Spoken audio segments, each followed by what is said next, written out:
Si Mark Joseph Aparejado, 36 anyos, ay bunso sa tatlong magkakapatid. Lumaki sa hirap, nakaranas ng bumubuli at produkto ng broken family, ngunit hindi ito naging hadlang sa kanyang pangarap na makapagtapos sa pag-aaral. Si Mark Joseph ay isa na ngayong Principal 2 ng Nazareth Elementary School sa Gerald T. Nyo, Nueva Ecija. Hindi nakagisnan ni Mark Joseph ang kanyang ama dahil buhat nang siya ay sinilang noong November 8, 1987, nagkahiwalay na ang kanyang mga magulang. Si Nanay Emiliana, 61 taong gulang, ang nagtaguyod sa pag-aaral ng kanyang mga anak, katuwang ang kanyang mga magulang. Mahirap ang naging buhay ng pamilya ni Mark Joseph Aparejado. Ang kanyang ina ay nagbabuy and sell at kalaunan na masukan bilang kasambahay. Undergraduate ang dalawang kapatid ni Mark Joseph dahil naghinto sila sa pag-aaral para kay bunso. Unto kung tawagin ng ina si Mark Joseph, siya ay maliit, payat at sakitin noong bata. Limit siyang nilalagnat, ano. Tapos parang pag tinatingnan ko parang meron siya sa sa baga. Kaya talagang iniisip ko na kahit mamasukan ako ng katulong, talagang ipinus ko siyang mag-aral. Silang tatlo, kaya lang, yung dalawa kasi, kung nung nagkaroon na sila ng tamang edad, nagtrabaho na po sila, si Bunso po kasi, hindi talaga. Matalinong bata si Mark Joseph. Nakapagtapos siya ng salutatorian sa Pias Elementary School, outstanding student sa Gerald T. Nyo National High School. Pangarap ni Mark Joseph na maging civil engineer, kaya pinasubikapan niyang maging scholar sa Technological Institute of the Philippines sa Manila noong 2004 hanggang 2005.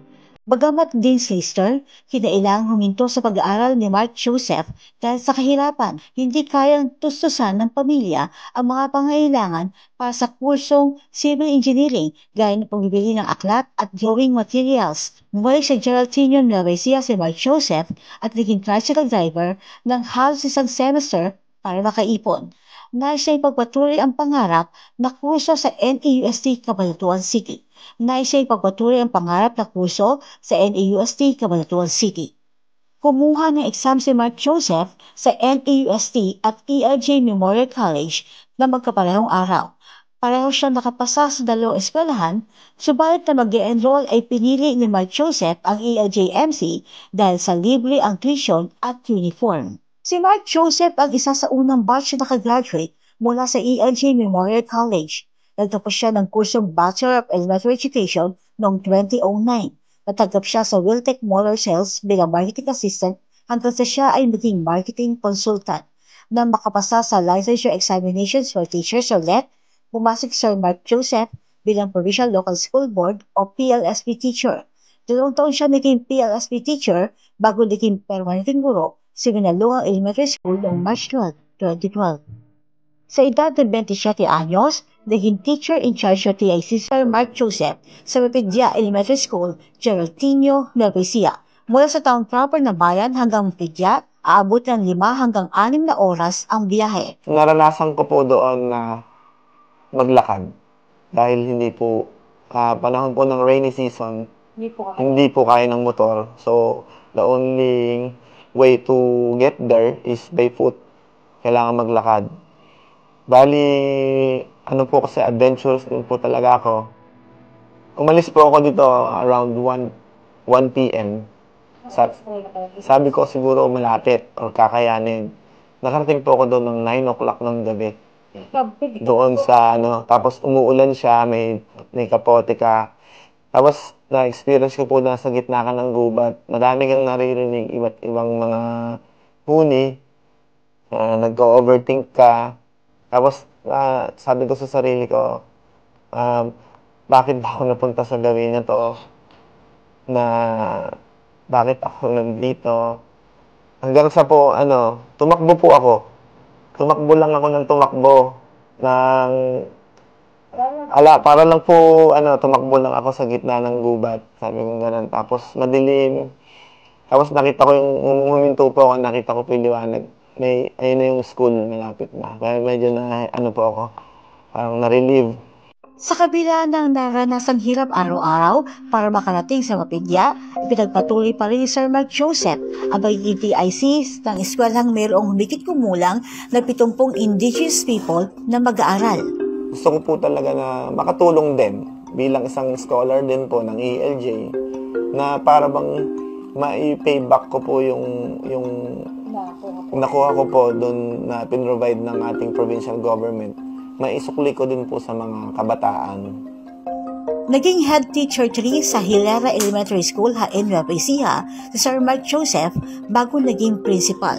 Na-appoint siyang Principal 1 sa Patindig Araw Elementary School sa Barangay Pias, Geraldinho noong 2019. Taong 2022 na maging Principal 2 si Sir Mark Joseph sa Nazareth Elementary School sa bayan ng Geraldinho. Napaka-approachable po niya. Bali po sa aming trabaho, hindi po kami masyadong nai-stress.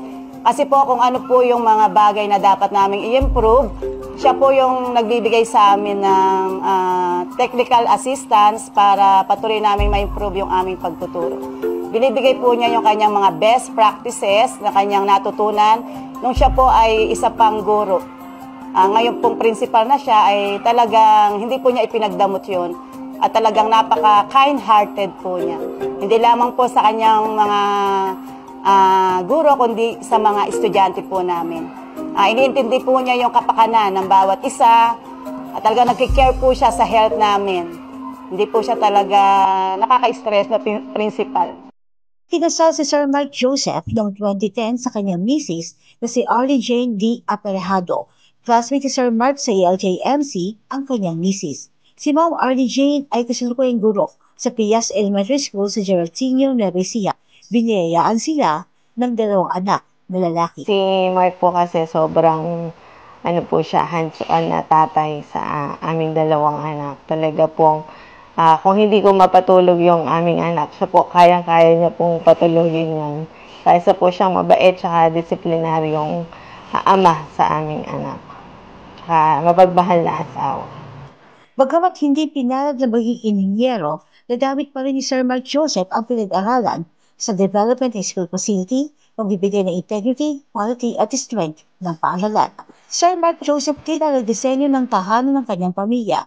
Noong 2019 ay nakapagpundar na si Sir Mark Joseph ng water filling station. Ang mga kinikita sa negosyo ay pinutulong niya sa kanyang relatives.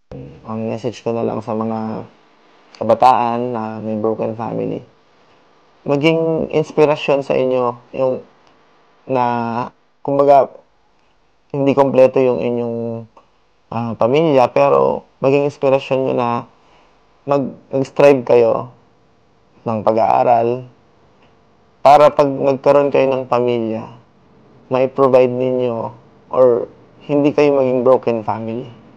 Nagbigay ng payo si Sir Mark Joseph sa kapwa guro. Yung attitude, number 1 yun, towards dun sa trabaho. Kailangan unang-una positive. Positive thinker ka, optimistic ka. Na although we have many jobs, many errands to do, pero lilipas yan. Basta gawin mo lang yung best mo as teacher. Kailangan yung mga estudyante mo matuto. Tapos kapag may oportunidad na ibinigay sa'yo ang iyong school head, grab mo siya. Yung mga superior mo. Kasi hindi naman niya yun ibibigay sa'yo kung wala siyang tiwala. Laking pasasalamat ng pamilya Aparejado sa ama ng lalawigan. Nagpapasalamat po ako sa ating Governor Oye Umali sa pagtaguyod po at pagpapalakas po ng ELJ Eduardo L. Jose Memorial College diyan po sa Palayan. Na sana po, Gob, huwag po kayong magsasawa na tulungan ang lahat ng mga mag-aaral o mga estudyante na gustong makatapos ang kanilang mga pag-aaral. Katulad po ng aking anak na si Mark Joseph Bote Aparejado, na diyan po nagtapos sa ELJ sa Palayan City.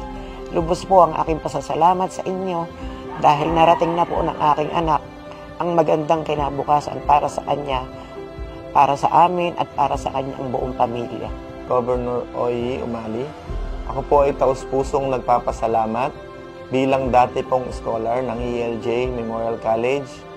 Ang ELJ Memorial College po ay malaki po ang naitulong sa akin at ang mga experiences ko po bilang isang estudyante ay naging dahilan para ako ay magpursige At ako po ay nagpapasalamat sa inyo at ipinagpatuloy niyo po ang programa para po sa ating mga scholar. Maraming salamat po at wala po ang inyong lingkod kung di po dahil sa ELJ Memorial College. Ako po si Mark Joseph B. Aparejado, proud to be scholar, proud to be graduate of ELJ Memorial College. Para sa special report, Kedi ko sa sigulat para sa DWND Teleradyong inyong kakampi